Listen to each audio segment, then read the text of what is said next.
Il logo dei Vigili del Fuoco sulle immagini più crude e cruente del recente terremoto del Lazio, nelle Marche e in Umbria, è una costante nella visione delle sequenze più drammatiche, quanto più vere di quanto sia accaduto. Noi vediamo quello che viene concesso alla stampa e trasmesso all'opinione pubblica per farsi un'idea dell'opera immane che i soccorritori sono pronti ad affrontare. I droni volano alti e consegnano le istantanee del dramma, ma non solo, sono fondamentali a quella che diventa poi l'intervento vero e proprio. L'impiego dei droni non è esclusivamente quello di fare riprese video fotografiche e riportare queste, ma si tratta proprio di poi riportare tutti i dati che i droni acquisiscono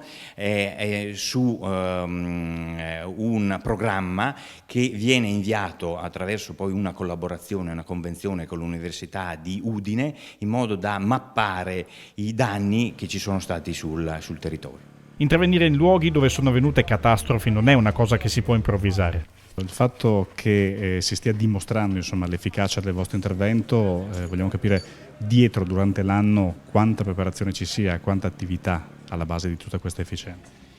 Sì, effettivamente tornano utili tutti i retraining e tutte le manutenzioni che facciamo